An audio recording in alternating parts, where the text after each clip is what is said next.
For real, I'm struggling. Amen. Amen. You ain't got to say it for me. You can act like it ain't a struggle for you. You can act like that you walking through on a bed of ease if you want to. But I know the demons that I have to deal with every single day with myself. Sister Sabrina, I know the demons within me. Yes. Amen. Right about that. It's not my will for me to be this way. It's not. Brother Eric Jr., front and center. I'm going to get a couple more, y'all, so don't think y'all got to wait.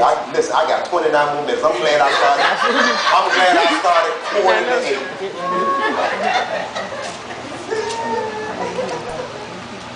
Bruh,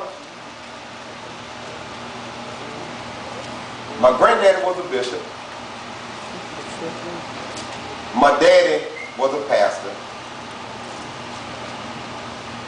I was a PK, a pastor kid.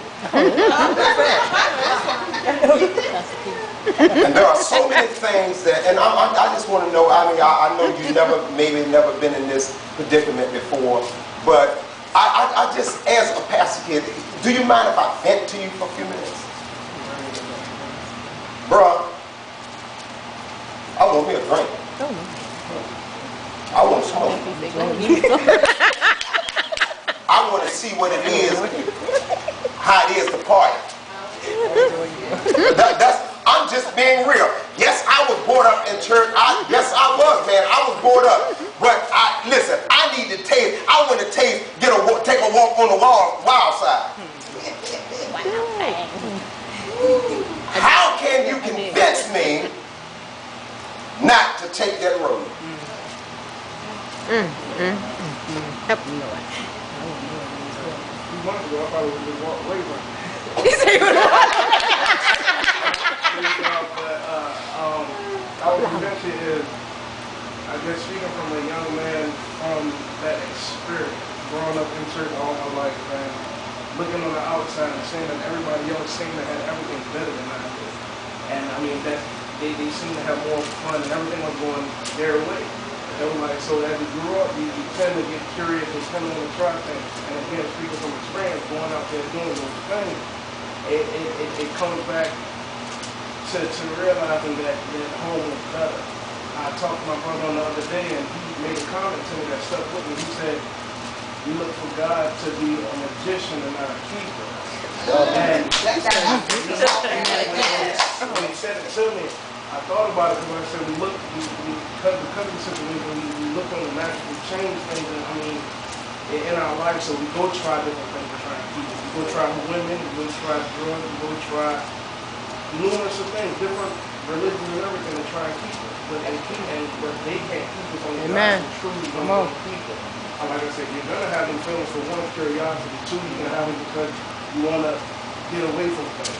Three, I mean, just you can number them on and on. But knowing that from experience as a young man, 24, and I got married at 20 to this lovely little young lady over there. Lovely.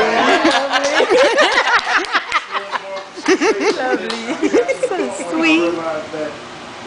Nothing, not heard, not drinking, no formality of drug or anything can keep you better than God. Amen. Amen. Amen.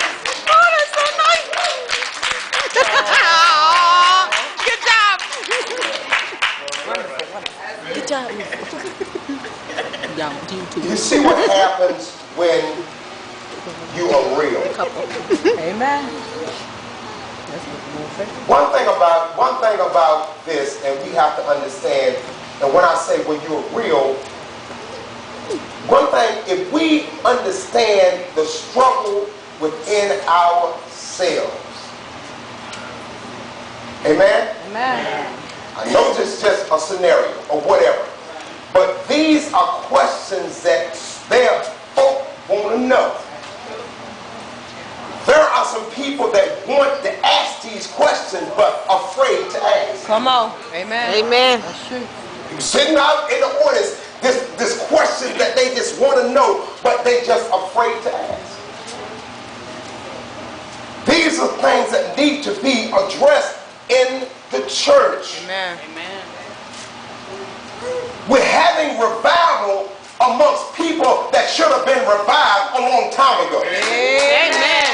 Oh, Hallelujah. God. Come on. Say it. So, with saying that, we are at a place now that we should have been already revived. So now we have to be to the place where we can revive somebody else. Amen. Amen. Sometimes it's good to go back and have a refresher course. Oh, God, it's good for that's good. Amen. That's good. Because you can give so much sometimes until you become drained yourself. Amen. I just give out and I just give out and I just give out and I just give out. And guess what? Now I'm drained. And that's the time the enemy will see. And don't think he don't know where you're at. Right. Don't think that he don't know you. A lot of times we hide behind this wall. And we'll put up this facade to make people think or make people believe that everything is all right with me. But you know what? I got problems. Amen. Me too. I got problems as a pastor. But you the pastor. Listen, baby, I got problems. Until we ever get to the place and understand and realize, honey, you might not have the problem that I have, but you understand that you do have a problem.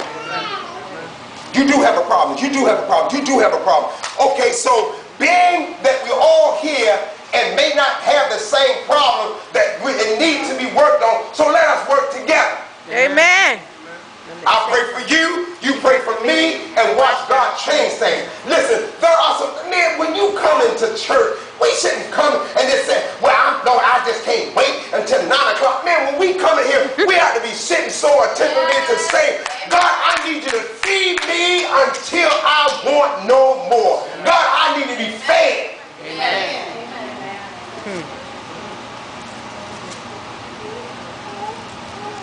If you take a class, some of y'all in here taking classes. If you take a class, the teacher don't care nothing about you got a second job. Right.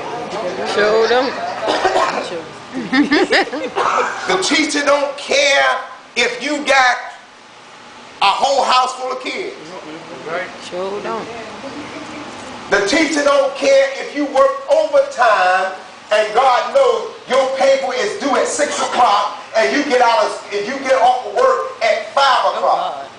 What is that? That's what they tell you. The deadline is now. There is no exception. We will bust our behind. That's true. To get that thing done that I know that I'm going to need to further my career. But God said the day is now. Yeah. Now is the time of salvation. And it's closer now than it was before. Now is the time. All right.